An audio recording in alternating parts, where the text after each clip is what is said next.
Hey everybody, welcome back to the Tipsy Ghost. We're your tipsy hosts, Sarah, and Lindsay. Hey guys. Hello. I do have a question. Yes, answers. Okay. You have I wanted to call it a stuffy. Are they called stuffies? Stuffed thing behind you? Is that a brown worm or a mustache? I call it stuffies. It's Is it a turd? it's diarrhea. What? That's Stop. That's what. Why? Hang on, let me get it. What is wrong with you? That's diarrhea. Why do you have a stuffed animal of diarrhea? That is solid diarrhea. I'm confused. What? I thought it was a mustache. I thought it was like a worm. I mean, I guess it could be with diarrhea. It is whatever you want it to be, but I got it for my birthday from my sister, who knows that I like medical things. So she got you poop? She got me the microbe that is Campylobacter jejuni, or diarrhea. It's got But hold it eyes up to on your it. face. Yes, it does look like a mustache.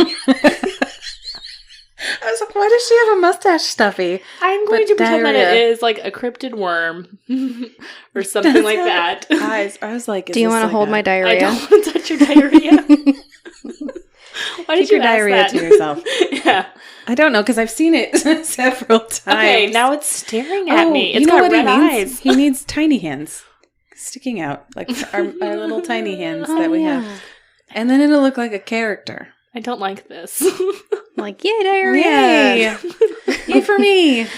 Yay, I'm not C. diff. I've got the shits. Cool. Yeah. Taken your love of creepy and weird to the next level. To be fair, I didn't ask for this. I just appreciate You it. didn't ask for the diarrhea. Nobody ever does. It was just a gift. I want you to take this around to people, though, and see how many people guess if it is actually diarrhea. I think Because, only an infectious disease doctor will get that. like, you'd have to give several hints, though, I feel like. It doesn't even look like diarrhea. It looks like a turd. Well, because it's just a little microbe. Yeah, because diarrhea is... Yeah, you'd have to say this is a microbe. What is it? Yes. Anyways, what are we doing tonight? I'm going to entertain you. Entertain me. Ooh. Ah. What? It sounded a little weird. Is it too... Maybe it's because I made eye contact with diarrhea when you said it. Like that's his voice? Yes. Oh, Lindsay. It's me, diarrhea. We called it die at our house. Die. What? When the kids were little. Oh my gosh. It's just you and die. Making eye contact. Die. I'm so disturbed on so many levels about tonight already. Yeah, I don't know how that happened. It just did. But anyhow, entertain us. Okay. Entertain me. All right, March 13th, 1964, 28-year-old Kitty Genovese left the bar where she worked at around 2:30 a.m. As she was driving home, she stopped at a red light, as you do, following traffic laws. And Good job. Well done. Yes. While she was waiting on the light to change, she was spotted by a 29-year-old Winston Mosley, who was sitting in his parked car. Okay, Winston. She arrives at her apartment building around 3:15 a.m., parked her car in the Kew Gardens Long Island Railroad Station parking lot, which is about 100 feet from her door. And so she gets out of the car, she heads towards her apartment door, which is located in an alleyway at the rear of the building. And unbeknownst to Kitty, Mosley had followed her home. So as she's walking, he gets out of the car, which he had parked at a bus stop on the corner. He was armed with a hunting knife. So as he approached her and she sees him, she is startled, of course, runs towards the front of the building, and Mosley chases after her, and he catches up to her, and he stabs her twice in the back. Oh.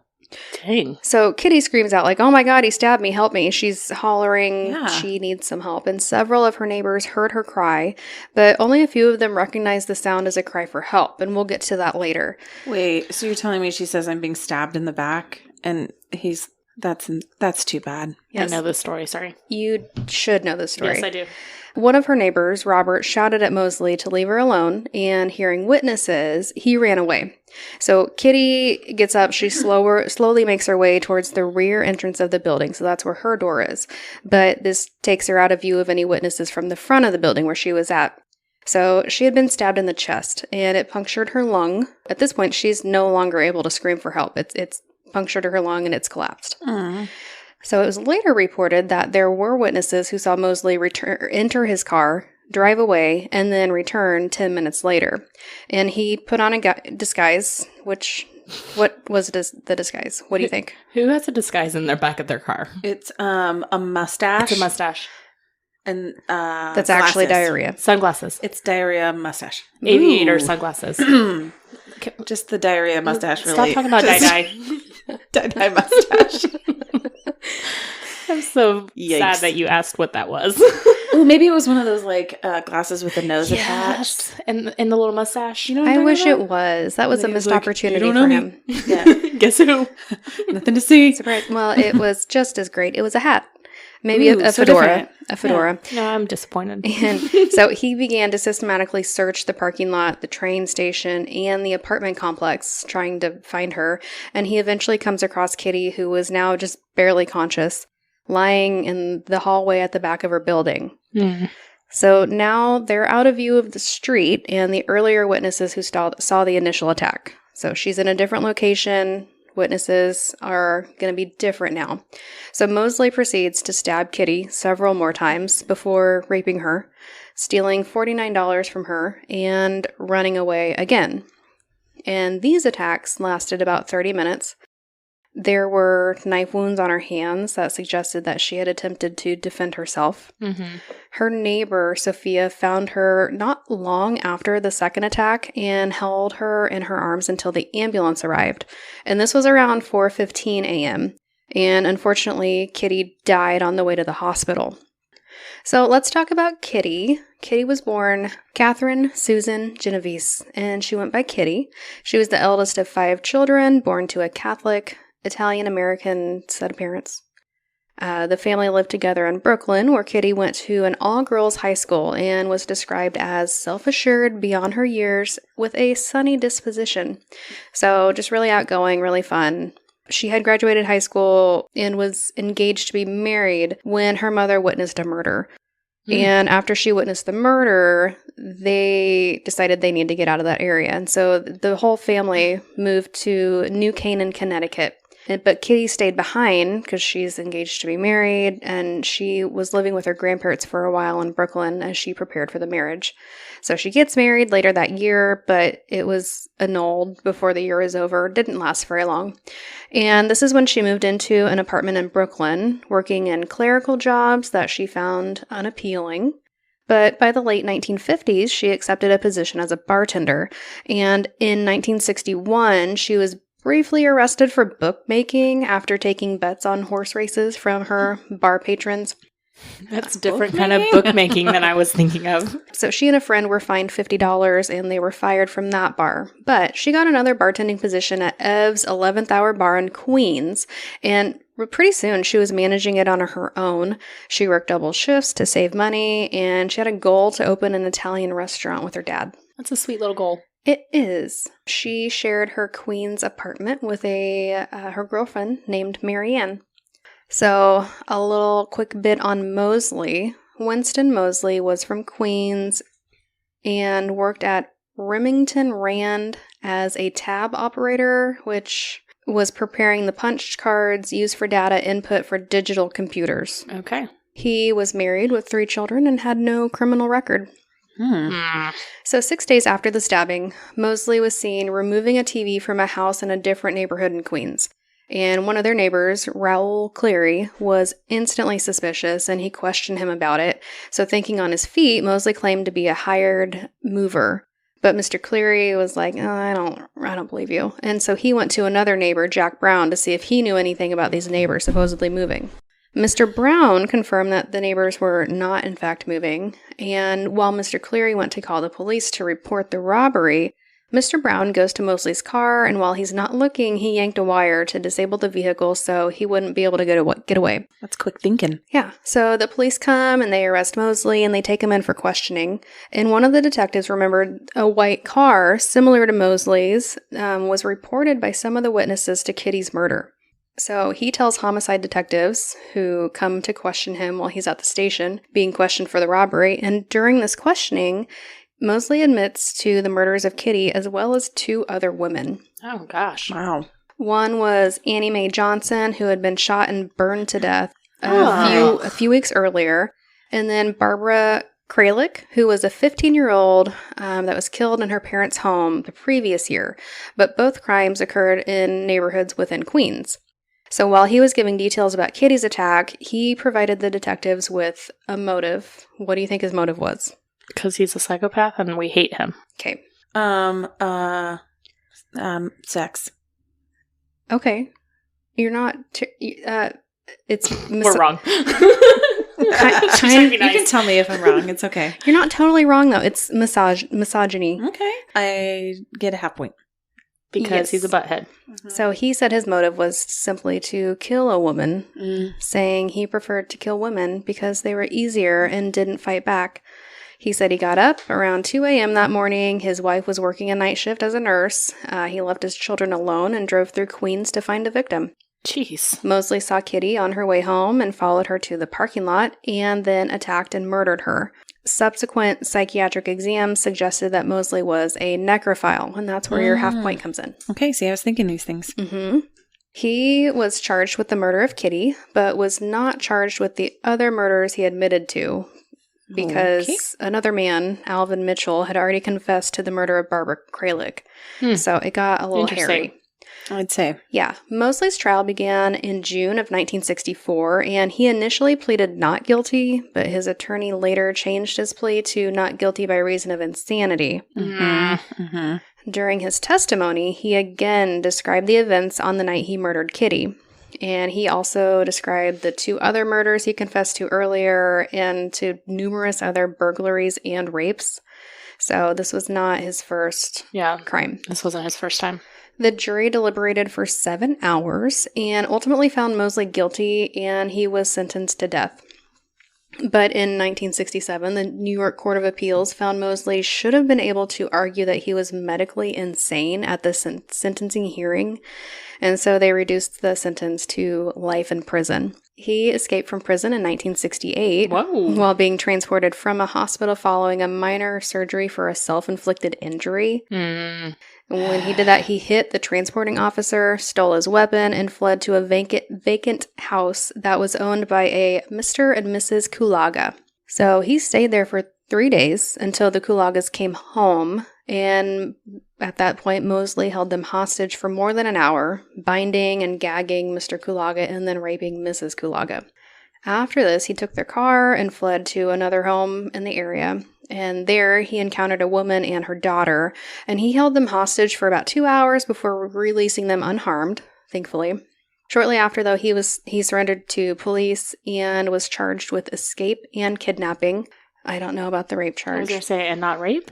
Yeah, TBD. He pleaded guilty to those charges and was given an additional 2 15-year sentences. In addition to his life sentence that he already had. Yes, but it's differing, so I don't know if it was at the end, so he was just life plus 30 years, or if it was serving at the same time. Or maybe it took away some of the chance for parole or something. He still had parole chances. Ugh. Of course he did. So in 1971, he participated in the Attica prison riot. Later in the 70s, he obtained a bachelor's degree in sociology. So 2 different ends of the spectrum. Okay. He became eligible for parole in 1984, and during his first parole hearing, he told the board that the notoriety he faced due to his crimes made him a victim, stating, quote, "For a victim outside, it's a one-time or 1 hour or 1 minute affair, but for the person who's caught, it's forever." Stop it. Yeah. What about the victims' You're families? Not a victim. Yeah, you have to deal with this. I hate him. At the same hearing, he claimed that he never intended to kill Kitty and that he considered her murder to be a mugging because, quote, "people do kill people whenever they mug them sometimes." I didn't mean to kill her. I just stabbed her so many times. Left and came back. I just mugged her. I didn't murder her. I didn't know that stabbing so many times would lead to death. Yeah, Right. no I idea. don't know why he sounds like this. I don't know, man. It's probably That's right. what he sounds like. Yeah. He's probably right.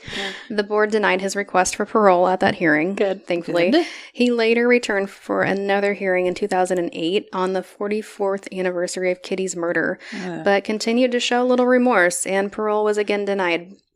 He was denied parole for an 18th time in November of 2015. Good. Can they just keep asking for parole 18 times? Yeah. And Dang. he died in prison in March of 2016 at the age of 81. He died Well- recently, more recently than I thought. Yes. Well, that's good. I thought you were going to say he was paroled, and I was going to be really disappointed. He was paroled to the Death. depths of DC death. to JC. Yes. I don't know. JC took him in. Okay. I don't think JC It would might take be him in. SS. What's Satan's last name? No, it's Stan Satan. DC to SS. LS, Lucifer Satan. Okay. Satan Lucifer. We'll have to settle on something there. Sir Sir Satan. Sir Satan. Got it. He had Okay. served 52 years, making him one of the longest serving inmates in the New York prison system. So, the aftermath and where Lindsay might know this case from, it's noteworthy for a couple of reasons. And the first reason has to do with the reactions of the witnesses. So, 2 weeks after the murder, the New York Times published an article claiming that 38 witnesses saw or heard the attack and that none of them called the police or came to her aid. Okay, yes. This is sounding familiar. Yes. Say this is a famous case. The article quoted one unidentified neighbor as saying that they didn't want to get involved, and they went on to report that they saw a part of the attack but deliberated for a while before getting another neighbor to call the police. Yeah.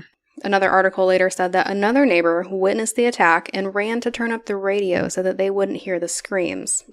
Jeez. Sorry.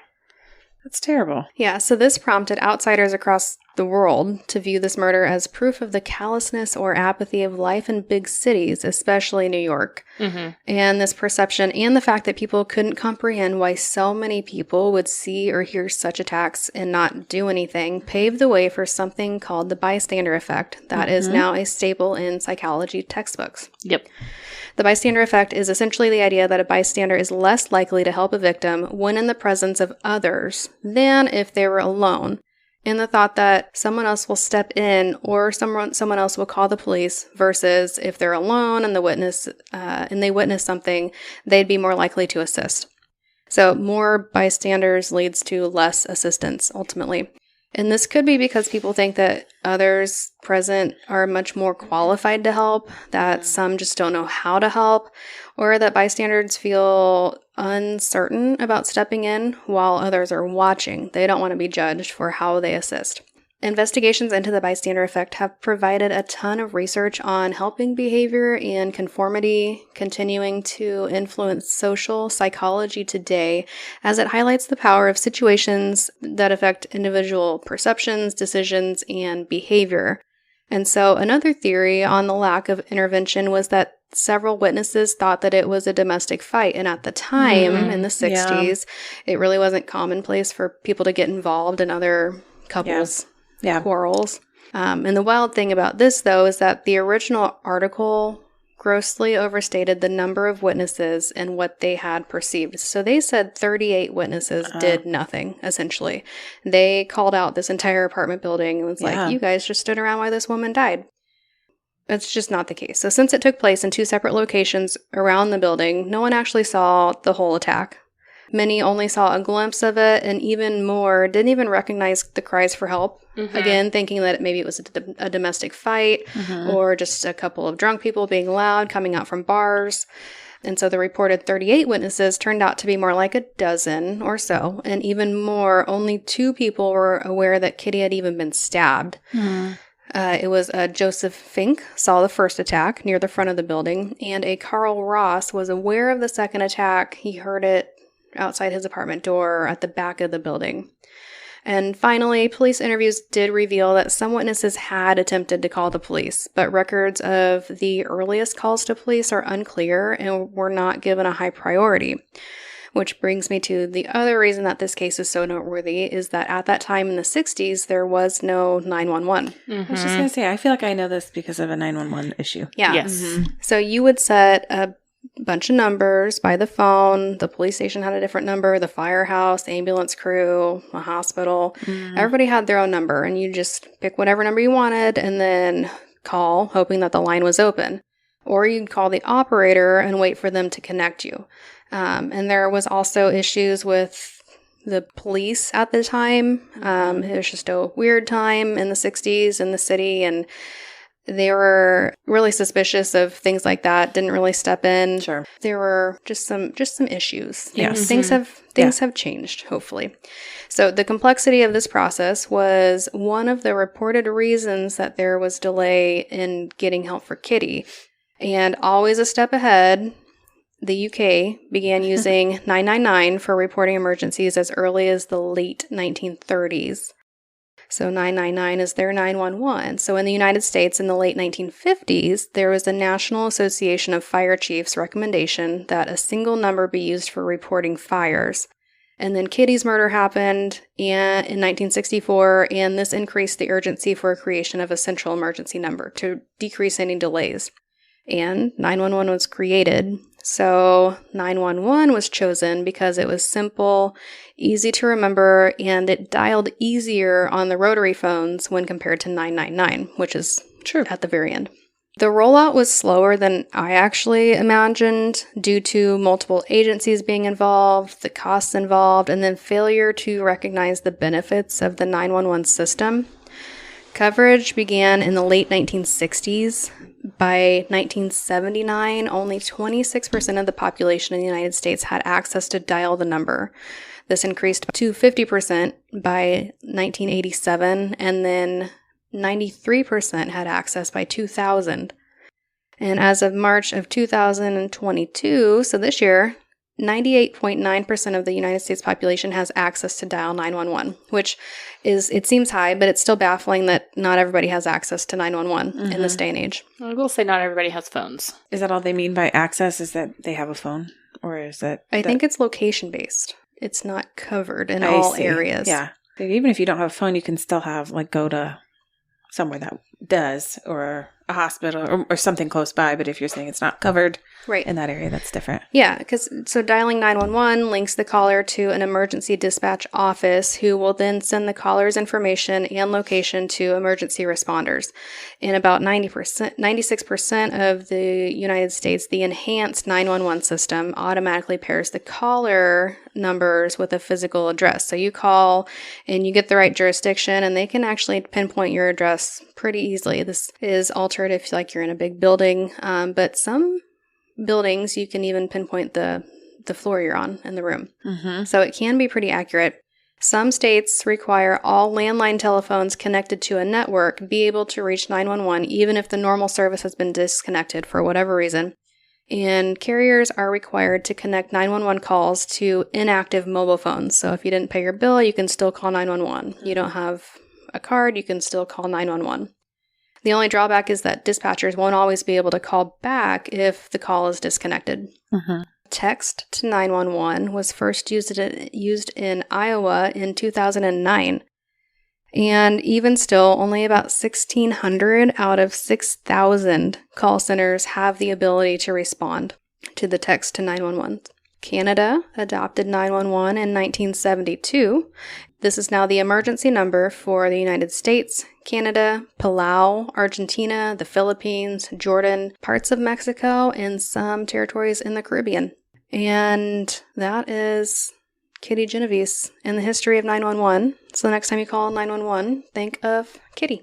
Well, hopefully I don't have to, but yes, fascinating. Thank you. Mm-hmm. Thank you. Well done. There is a very good documentary on Netflix about her. Have you seen it? The Witness? Yes. Ah, maybe that's where I've seen it. It's very good. Yeah.